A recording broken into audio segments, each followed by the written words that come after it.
अस्सलाम वालेकुम जनाब, कैसे हैं आप सब? उम्मीद करती हूँ आप सब बिल्कुल खैरियत से होंगे। तो यहाँ पर है सुबह-सुबह का टाइम और बच्चों के लंच बॉक्स की तैयारी कर रही थी और ये बस लास्ट मेरे पास बची हुई पड़ी थी, जो मैंने फ्राइड चिकन के लिए बनाए हुए थे फिलेस। तो यहाँ मैंने कहा चलो बच्चों के लिए बर्गर्स बना लेती हूँ और साथ मैंने फटाफट से काटे आलू और ना साथ फ्राइज़ बना दूँगी। तो बस यहाँ पे फटाफट से नाश्ता और लंच बॉक्स तैयार करेंगे बच्चों का। और लंच बॉक्स की तैयारी अगर रात से हुई भी हो ना, तो फिर सुबह इतना सुकून होता है कि ना बिल्कुल आराम से बंदा उठता है और बस फटाफट से सब कुछ काम ख़त्म हो जाते हैं। लेकिन ये है कि ना आजकल मैंने अपनी बिल्कुल रूटीन बनाई हुई है कि मैं किचन रात को लाज़मी क्लीन करके सोती हूँ, क्योंकि ना सुबह फिर उठ के पहले किचन में अगर खलारा मचा हुआ होना तो फिर यही होता है कि काम करने को बिल्कुल दिल नहीं कर रहा होता। लेकिन किचन क्लीन होता है तो फिर सुबह-सुबह उठ के ना काम करने को भी दिल करता है और ना आराम से बंदा काम वगैरह भी कर लेता है। और फ्राइज़ वगैरह रात को मैंने काटे नहीं थे, तो वो मैं भी काट रही थी और ना जितनी देर में मैंने चिकन रखी हुई थी कि फ्राई हो जाएगी। और जो ये क्रिस्पी चिकन होती है ना, चाहिए आप रेडीमेड लाएँ या घर में बनाएँ, तो ये एक टिप है कि ना वैसे तो मेरी सारी बहनें माशाल्लाह से आपको पता होगा, लेकिन अगर जिनको नहीं पता मैंने कहा उनके साथ भी शेयर कर दूँ कि इसको अगर हम डायरेक्टली फ्राई कर लेंगे ना फ्रीज़ हुआ हुआ ही, तो ये अंदर से बिल्कुल कच्ची रह जाएगी। वैसे तो जो फ्रोज़न आइटम होते हैं उनको डायरेक्टली ही निकाल के पका लेते होते हैं, लेकिन इसको डिफ़्रोस्ट करना ज़रूरी होता है। अगर ये हम अगर डिफ़्रोस्ट नहीं करेंगे तो ये अंदर से कच्ची रह जाएगी, क्योंकि बाज़ार वाली भी इसी तरह ही रह जाती है। तो मैंने बाज़ार से भी जो अब लाई थी, तो वो भी मैं माइक्रोवेव में रख के डिफ़्रोस्ट कर लेती थी। और अगर माइक्रोवेव में डिफ़्रोस्ट का ऑप्शन ना भी हो तो आप थोड़ी देर पहले निकाल लें और ना या रात को निकाल के फ्रिज में रख लें और ना सुबह उठ के अगर फ्राई करनी है और या जब भी यूज़ करना हो तो अगर टाइम हो तो बंदा निकाल लेता है थोड़ी देर पहले। और ये जो सॉस है ना, ये सबको बड़ी ही ज़्यादा पसंद आई थी, हाशिर को ख़ास तौर पे, क्योंकि हाशिर कोई भी इस तरह केचप और सॉस वगैरह खाना पसंद नहीं करते। तो ये ना हाशिर भी ना दीवानों की तरह खा रहे थे, बल्कि अब मैंने दोबारा बना के रखनी है, ख़त्म हो चुकी है, क्योंकि शुक्र है कोई चीज़ ऐसी है जो हाशिर भी खा लेते हैं, कोई सॉस वगैरह। तो यहाँ पर ना मैं ये बर्गर्स में भी लगा कर दे रही थी, पिज़्ज़ा में भी मैंने लगा के बनाया था पिज़्ज़ा इससे, और इवन कि आप फ्राइज़ के साथ भी खा सकते हैं। और अगर लोडेड फ्राइज़ बनानी है ना, तो उसके लिए भी ये बेस्ट है। तो इसको हम ऑल राउंडर सॉस ही कहेंगे। तो ये भी ज़रूर ट्राई करिएगा। और यहाँ पर बस बच्चों का लंच बॉक्स रेडी हो चुका है, फ्राइज़ मैंने रख ली हैं और साथ ही साथ ना मैंने बर्गर्स भी रेडी कर लिए हैं। और बस यहाँ पर बच्चों को स्कूल वगैरह भेज के वही डेली की रूटीन नाश्ता वगैरह किया, सो थोड़ा सा रेस्ट करने के बाद और उसके बाद मैं आई थी दोबारा किचन में। और ना ये काफ़ी दिनों से ज़ुबैर लेकर आए हुए थे जो होते हैं मीठे, और ना ये कह रहे थे कि मुझे जूस निकाल के दो, और ये बड़े बड़े ही येलो होना शुरू हो गए थे। तो मैंने कहा चलो आज निकाल ही दूँ, क्योंकि मैंने लेकर आना था जो मैनुअल होता है ना जूसर, सिट्रस जूसर, तो वो मेरा था, लेकिन उस दिन मेरे हाथों से गिरा और टूट गया। तो मैंने कहा चलो वो लाऊंगी तो निकालूंगी, फिर वो लाने हो नहीं रहा था, तो मैंने कहा चलो ऐसे ही निकाल लेते हैं, हम लेमन स्क्वीज़ करके तो उसका जूस निकालते हैं। तो यहाँ पर मैंने ना फिर फटाफट से ये निकाला, मैंने कहा आज ये वाला काम भी ख़त्म करूँ और ना इसके बाद फिर हांडी रोटी का काम शुरू करेंगे। और आज मैंने पकानी थी लोबिया की दाल, और ना दाल मैंने सुबह ही चढ़ा दी थी, बच्चों को भेज के ना मैंने दाल पकने के लिए रख दी थी कि हल्की आंच पे पकती रहेगी। वो 2-3 घंटे का जो गैप होता है बीच में, उसमें बिल्कुल हल्की आंच पे वो पकती रही थी। और इस टाइम जब मैं किचन में आई थी ना, वो गल चुकी थी, वरना मैंने कहा अगर इस टाइम मैंने दाल गलने के लिए चढ़ाई तो फिर सारा दिन लग जाएगा। तो मेरा ये कोशिश हो रही है आजकल के बच्चों के आने से पहले ना लंच तैयार होता कि आते साथ ना बच्चे खाना वगैरह खा लिया करें। तो दाल गल चुकी थी और ना यहाँ पर बस मैं तड़का लगाना शुरू करने वाली थी। मैंने कहा पहले ये वाला काम ख़त्म कर लूँ, थोड़ा सा जो नाश्ते का बर्तन वगैरह है वो समेट लूँ, और फिर मैं ना दाल को तड़का लगाती हूँ। और लोबिया की दाल ना मैंने देखा हर कोई अपने तरीके से ही बनाता है, तो हर किसी का अपना अलग अलग तरीका होता है। तो ये जो तरीका है ना, ये मेरी सास का तरीका है, क्योंकि ज़ुबैर को इस तरह से पकी हुई दाल बहुत ज़्यादा पसंद है। तो बस प्याज को हम थोड़ा सा ना लाइट ब्राउन सा कर लेते हैं, उसमें लहसुन अदरक अच्छा खासा डालते हैं, क्योंकि ये जो दाल होती है ये बादी होती है। और ना उसको अच्छी तरह से फ्राई करके फिर उसमें डाल देते हैं टमाटर और मसाला, अच्छा सा भून लिया। और दाल तो हमने पहले से ही गला के रखी हुई होती है, तो फिर जो उबली हुई दाल होती है ना, उसमें से हम थोड़ी सी निकाल के तो उसको अच्छी तरह से ना हम ग्राइंड करके पेस्ट बना लेते हैं, ताकि जो दाल का शोरबा है ना वो अच्छा सा थिक सा हो जाए और सही फुल ऑफ टेस्ट हो जाए। और ये करने से ना वाकई में जो शोरबा है ना वो इतना मज़ेदार टेस्टी सा बनता है कि मज़ा आ जाता है बस। तो ना और ना उसकी कंसिस्टेंसी भी थोड़ी सी ठीक हो जाती है, इतना नहीं होता कि आप ना बिल्कुल पानी अलग और दाल अलग हो रही होती है। तो ये भी कभी ज़रूर ट्राई करके देखिएगा अगर आप लोगों को लोबिया की दाल पसंद है और इस तरह से नहीं बनाते हैं तो, और चावलों के साथ खाने वाली बनानी हो अगर आप लोगों ने तो। और यहाँ पर बस बच्चे भी स्कूल से आ चुके थे, उनको खाना वगैरह दिया, और ना फिर शाम को मैंने ना कहा चलो घर की सफाइयाँ वगैरह कर लेते हैं। तो वैसे तो मैं सारे घर से वैक्यूम कर लेती हूँ, इवन कि जो मेरा कॉरिडोर वगैरह ना वहाँ से भी मैं वैक्यूम लगा लेती हूँ, क्योंकि वैसे भी वहाँ पे शीट ही है। तो वैक्यूम वगैरह करने के बाद ना फिर मैं मोप वगैरह कर लेती हूँ, और ये भी मैं डेली नहीं करती, हफ्ते में एक दफ़ा या दो दफ़ा जब ज़रूरत होती है तब करती हूँ। तो यहाँ पर ना मैंने फिर जो ये फ़िनाइल मंगवाया हुआ था ये काफ़ी अच्छा है, एक तो इसकी कंसिस्टेंसी काफ़ी ठीक है, और दूसरा ना इसकी खुशबू भी काफ़ी अच्छी है, और मैं यहाँ पे शीट से लगाती हूँ ना तो ये 2-3 दिन ना बिल्कुल चमकती रहती है शीट। तो बस यहाँ पर मैंने ना सारा ये वाला एरिया पहले तो मैंने ब्रश लगा लिया था आज, क्योंकि ना थोड़ा थोड़ा गंद था, लेकिन मैंने कहा कि बाकी जगह से कोई वैक्यूम की ज़रूरत नहीं है, तो बस ब्रश ही लगा लेते हैं। और ना उसके बाद फिर मैंने लगाया मोप, और वो देखा आप लोगों ने मैंने कितना थोड़ा सा उसमें वो फिनाइल का लिक्विड डाला, और पूरे घर से ना खुशबू भी एक तो अच्छी आ रही थी, और दूसरा क्लीन भी हो गया था सही तरह से। और उसके बाद फिर मैंने किचन में मोप किया।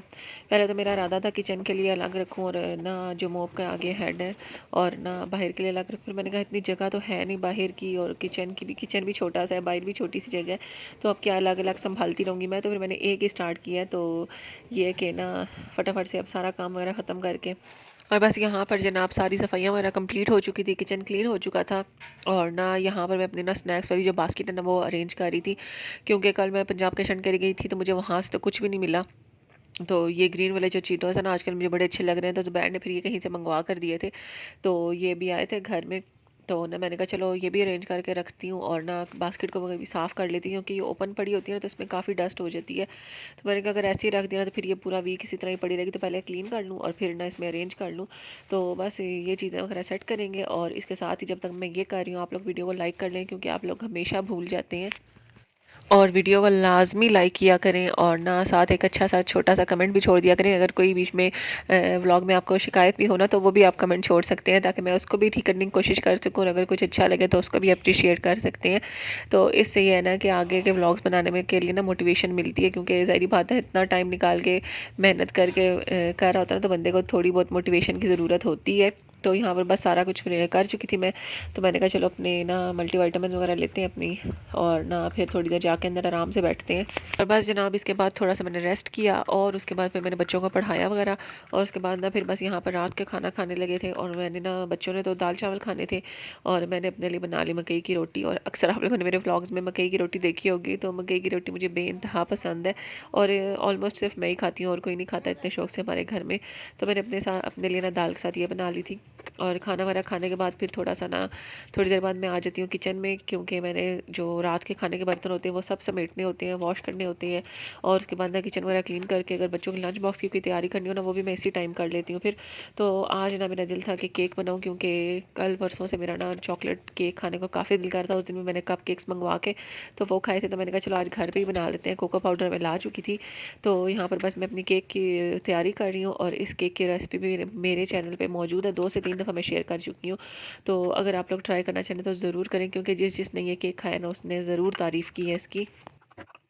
और सबसे अच्छी बात ये है कि इसकी रेसिपी इंतहाई ईज़ी है, कि आप लोगों को ना हैंड विस्क की सिर्फ ज़रूरत है, या वो भी ना हो ना तो आप स्पैचुला से भी मिक्स कर सकते हैं, आपको किसी मशीन की ज़रूरत नहीं है इसमें। और दूसरा लिमिटेड सी चीज़ें हैं, कोई ज़्यादा चीज़ बीट नहीं करनी, बस मिक्स करना है सारी चीज़ों को, और ना और जो केक तैयार होगा ना वो भी आउट क्लास तैयार होगा, इतना मॉइस्ट और इतना मज़ेदार सॉफ्ट सा कि जो भी खाएगा ना वो ज़रूर तारीफ़ करेगा। तो मेरे कहने पे एक दफ़ा ज़रूर ट्राई करिएगा इसको भी। और बस यहाँ पर मैंने ना सारा कुछ मिक्स करके बीट कर रही थी, और इसके बाद फिर मैं इसको बेक होने के लिए रख दूँगी। और बस जितनी देर में केक बेक होगा मैं उसके ऊपर जो मैंने करनी थी ना फ्रॉस्टिंग उसकी तैयारी कर रही थी। तो बस मैंने ना एक कुकिंग चॉकलेट रखी हुई है, ये भी क्रेव की है और ये काफ़ी अच्छी है, तो ये मैं यूज़ कर रही थी। एक डार्क एक मिल्क का, तो मैंने दोनों को मिक्स करके यूज़ कर लिया। तो यहाँ पर ना बस पहले तो मैं गनाश बनाती थी स्टोव के ऊपर, लेकिन आजकल ना मैंने उस दिन वैसे ही ट्राई किया और अच्छा बन गया, तो मैंने अब ना माइक्रोवेव में बना लेती हूँ। तो चॉकलेट को मैंने ना बारीक बारीक काट के बीच में मैंने क्रीम का पैकेट पूरा डाल दिया, और ना इसको ना पहले 30 सेकंड्स के लिए माइक्रोवेव करूँगी, और फिर मिक्स करके फिर दोबारा 30 सेकंड्स के लिए, इस तरह 30 सेकंड्स के लिए करूँगी जब तक क्रीम अच्छे वो चॉकलेट अच्छे से ना मेल्ट ना हो जाए। और क्योंकि इकट्ठा नहीं करना, क्योंकि अगर इकट्ठा किया ना तो चॉकलेट बिल्कुल जलना शुरू हो जाएगी, तो उसकी स्मेल भी ना बड़ी बुरी आना शुरू हो जाएगी फिर। तो ये मेरी ना चॉकलेट मेल्ट हो चुकी थी, और इसको अच्छे से मिक्स करके ना इसको मैं केक के ऊपर लगा दूँगी अच्छे से। और ये देखें सिंपल सा ईजी सा और मज़ेदार सा केक हमारा हो चुका है रेडी। और यहाँ पर ना मैंने जो बोल में ना गनाश बचा था उसी में अपने अपने लिए केक के स्लाइस रखे और ना मैं अब ये खाऊंगी। और साथ मैंने ना थोड़ा सा काम करना था, कल के लिए मैंने सब्जियां काटनी थी क्योंकि मैंने कल बनानी है मिक्स वेजिटेबल, तो मैंने कहा वो भी अभी कटिंग करके रख लेती हूँ। और आज के व्लॉग में ना आपको मेरी सही रंग बिरंगी आवाज़ें सुनाई दे रही होंगी और उल्टे सीधे अल्फाज निकल रहे हैं मेरे मुँह से, क्योंकि इंतहाई शदीद एलर्जी हो रही है और ज़बरदस्ती बोल रही हूँ मैं एक किस्म से, क्योंकि ना बाहर बारिश हो रही है और मौसम बड़ा अच्छा हो गया और ना मज़ा आ रहा है लेकिन ठंडी हवाएं चल रही हैं। लेकिन जो हम लोगों का हाल है ना वो ये है कि एलर्जी से बुरी हालत हो रही है। तो यहाँ पे मैंने ना सब्जियां वगैरह कट कर ली हैं और मैंने ना इनको बॉयल भी कर लिया था। अब गोभी को और जो होती है ना फलियां, इनको मैंने ना 2-2 3-3 मिनट के लिए बॉयल किया था और बाकी काम ना हम कल करेंगे। और यहाँ पर ना बस अगला दिन है और मैं सब्ज़ी पकाने लगी थी, तो मैंने कहा रेसिपी शेयर करूँ क्योंकि काफ़ी अच्छी बनी थी। इससे पहले मेरे से ना मिक्स सब्ज़ियाँ कभी इतनी अच्छी बनी नहीं थी, तो मैंने बनाना ही छोड़ी थी। लेकिन आजकल ना सब्ज़ियों का मौसम था और जब लेने जाओ ना तो देख के इतना दिल करता था, तो मैंने कहा चलो एक दफ़ा फिर ट्राई करते हैं। और ये सारी सब्जियां ना मैंने रात को कट कर ली थी। तो जो गोभी के फूल थे और जो थी फलियां, उनको मैंने ना 2 से 3 मिनट के लिए ना बॉइलिंग वाटर में डाल के ना तो एक किस्म से ब्लांच कर लिया था और उसके बाद ना उनको निकाल कर तो मैंने ये सब चीज़ें ना रात को रेडी करके रख दी थी। अब यहाँ पर मैंने डाला था ऑयल और उसमें मैंने डाली हैं सारी सब्जियां और इनको ना मैं अच्छी तरह से फ्राई कर लूँगी। बहुत अच्छी तरह से नहीं, 5 से 6 मिनट के लिए ना इसको फ्राई कर लूँगी और फिर इसको ऑयल में से निकाल के ना तो फिर हम अपने जाएंगे नेक्स्ट स्टेप की तरफ। और जो मटर इसमें मैंने शामिल किए थे ना वो भी मेरे पास बॉईल हुए हुए पड़े थे, तो मटर गलने में भी टाइम लगता है। तो मटर या जो इस तरह की सख्त सब्जियां ना उनको हम पहले से ही थोड़ा सा बॉईल कर लेंगे या फ्राई करने के टाइम पे भी ना उनको फिर पहले डाल के फ्राई करेंगे और बाकी सब्जियों को बाद में डालेंगे। तो गाजर वगैरह को मैंने बॉईल नहीं किया था, ना मैंने फ्राई किया था, क्योंकि वो तो पक ही जानी थी। सॉफ्ट वाली होती हैं गाजरें, ये जो रेड वाली होती हैं। तो सब्जियाँ वगैरह फ्राई करके मैंने निकाल ली और उस ऑयल में ना मैंने डाला थोड़ा सा ज़ीरा और लहसुन का पेस्ट। तो इसको ना थोड़ी देर पकाऊंगी और फिर इसमें हम शामिल करेंगे बारीक चॉप किया हुआ प्याज और उसको ना हम पकाएंगे अच्छी तरह से। लेकिन कलर चेंज नहीं करेंगे प्याज का बहुत ज़्यादा। जैसे ही प्याज का कलर चेंज होना शुरू होगा ना तो फिर हम अपने जाएंगे अगले स्टेप की तरफ। और यहाँ पर देखेंगे प्याज का कलर चेंज होना शुरू हो गया था, तो इसमें हमने बारीक चॉप किए हुए टमाटर शामिल कर दिए हैं और इन दोनों को ना आप अच्छी तरह से भून लेंगे कि ना टमाटरों का कच्चापन भी ख़त्म हो जाए और टमाटरों की जो कच्ची कच्ची स्मेल है ना वो भी इसमें ना आए। तो यहाँ पर टमाटरों को मिक्स करेंगे और इसमें हम शामिल कर देंगे अपने सारे खुश्क मसाले, जो बेसिक घर के मसाले होते हैं वही बस। तो यहाँ पर जनाब मैंने इसमें शामिल किया है सूखा धनिया और हल्दी और लाल मिर्चें, नमक, और साथ मैंने इसमें शामिल कर दी थी थोड़ी सी कसूरी मेथी। और साथ ही ना मैं थोड़ा सा चिकन पाउडर डालती हूँ अपने सालन में, तो मैंने वो भी डाल दिया था। अगर आप लोग वो नहीं डालते या नहीं डालना चाहते तो स्किप कर दें। अगर आप चिकन क्यूब यूज़ करते हैं तो वो डालना चाहें तो वो डाल सकते हैं। तो जब मसाले अच्छी तरह से भुन गए थे ना तो फिर मैंने इसमें 1 कप के करीब पानी डाल के तो इसको ढक्कन लगा के ना थोड़ी देर पकने के लिए छोड़ दिया था कि ये मसाला अच्छी तरह से रेडी हो जाए। वैसे अगर आप चाहें ना तो जो फ्रेश मेथी होती है ना वो भी मिक्स सब्जियों में शामिल कर सकते हैं, क्योंकि जिनको मेथी अच्छी लगती है ना उनको बहुत अच्छी लगती है इस तरह से। तो मुझे एक तो मेथी का बनाना नहीं आती कि वो किस तरह से डालते हैं, क्योंकि उसको नमक मिर्ची वगैरह के शायद रखते होते हैं कि उनकी कड़वाहट निकल जाए, तो वो करना नहीं आता। तो इसलिए मैंने वो लेकर ही नहीं आई थी, इस दफ़ा मैंने देखी थी वैसे, तो मैंने नहीं डाली। मैंने कहा चलो खुश्क वाली से ही काम चला लेंगे। और ना बस यहाँ पर हमारा मसाला अच्छे से रेडी हो चुका था। पानी इसका बिल्कुल खुश्क नहीं हुआ, आप देख सकते हैं। मसाले में ना मसाला थोड़ा सा ना ग्रेवी टाइप का है। तो इसमें हम अपनी सारी फ्राई की हुई सब्जियां शामिल कर देंगे और इस पर इसको ना हम थोड़े से तेज़ आंच पे ना फ्राई कर लेंगे अच्छी तरह से। और बस उसके बाद ना हम 5 से 10 मिनट के लिए इसको दम पे रखेंगे कि जो अगर कोई सब्ज़ी कच्ची रह गई है तो वो भी पक जाए। और उसके बाद फिर हम इसमें ना शामिल कर देंगे शिमला मिर्च, क्योंकि शिमला मिर्च एंड में शामिल करेंगे। अगर पहले की ना तो वो कलर भी तो अपना ख़राब कर लेगी, दूसरा उसका टेस्ट भी ख़राब हो जाता है। तो ना हमें शिमला मिर्च ना इस तरह कच्ची कच्ची थोड़ी पसंद है, तो वो शामिल करेंगे। और यहाँ पे हमारी सब्ज़ी हो चुकी है रेडी। इसके बाद फिर मैंने हो गया था शाम का टाइम, बच्चों को पढ़ाने के लिए बैठी, बच्चों की डेट शीट आ चुकी थी, तो बस वो मैं हाईलाइट कर रही थी, क्योंकि फिर ना याद नहीं रहता कि कब कौन सा पेपर है। तो अब इनके इस दफ़ा पेपर इतने ज़्यादा लंबे जा रहे हैं ना, 2 वीक्स तो पेपर होते रहेंगे और उससे जो पहला वीक है वो भी ना पूरा डिक्टेशंस और कंप्यूटर के प्रैक्टिकल और इस सब में निकल जाएगा। तो तकरीबन 3 वीक्स तक ना इनके पेपर्स के ना सिलसिले में फंसे रहेंगे हम। और एग्ज़ाम्स के दौरान भी ना इनका एक एग्ज़ाम है, एक छुट्टी है। तो मुझे तो अपने टाइम पे भी ये बातें बड़ी बुरी लगती थी। मैं कहती थी बस फटाफट से अब स्टार्ट हो गए हैं, रोज़ पेपर हो और ना उसके बाद ख़त्म हो और जान छूट जाए। और बच्चों के टाइम पे भी मैं यही कहती हूँ कि ना जिन्होंने तैयारी करनी होती है ना वो कर चुके होते हैं पहले ही, तो छुट्टी ना हुआ करे बीच में। लेकिन एक पेपर और एक छुट्टी तो इस तरह से काम बहुत लंबा हो जाता है। खैर यहाँ पर अब रात का टाइम था, बच्चों को रात का खाना वगैरह खिला के सुलाने की तैयारी कर रही थी। तो खाने में ना आज क्योंकि सब्जियां पकी हुई थी और देख के ना बच्चों के दिलों को कुछ हो रहा था, तो यहाँ पर ना मैंने कहा चलो खाना हिनाया को तो मैं अपने पास बिठा के खिला लूँगी। लेकिन हाशिर का ये है कि उसने जाना होता है पापा के पास खाना लेके, तो वो फिर ना वहाँ पर जाके खाता ना तो फिर मैंने क्या किया कि जो सारी सब्ज़ियाँ थी ना उनको मैश किया और ना सब्ज़ियों वाला पराठा बनाकर तो दे दिया कि ना इस तरह पता नहीं चलेगा कि बीच में क्या है, तो खाया जाएगा। तो हाशिर के लिए बनाया था, नया के लिए भी बना लिया था। तो बच्चों को मैंने सब्ज़ियों वाला पराठा बनाकर भेजा और बाकी हम लोगों ने खाई सब्ज़ी और रोटी। और यहाँ पर जनाब है अगला दिन और मैंने आज बच्चों को लेकर जाना था उनके दादों वगैरह की तरफ। तो मैंने ना सुबह बच्चों को स्कूल भिजवा के ना तो मशीन लगा ली थी कि जब तक वो स्कूल से आएंगे तो कपड़े वगैरह धुल चुके होंगे। तो हुआ ये कि मशीन लगाई तो पानी ख़त्म हो गया, और जिस दिन मैं मशीन लगाती हूँ ना या पानी ख़त्म हो जाता है या फिर बारिश शुरू हो जाती है, पता नहीं क्या वजह है। तो मशीन और पानी तो लाजमी ख़त्म होता है ना, तो वो कपड़े मेरे ना एक दिन पूरे मशीन में ही पड़े रह जाते हैं। खैर यहाँ पर पूरा दिन मेरा इस चक्कर में निकल गया। बच्चों को मैंने अब्बू के साथ ही भिजवा दिया था बाइक पे कि मैं ना कपड़े वगैरह ख़त्म करके तो फिर पीछे से आ जाऊँगी। और यहाँ पर मैं बच्चों का सामान वगैरह पैक कर रही थी लेकर जाने के लिए, और जो पहन के जाने कपड़े वो भी मैंने रख दिए थे।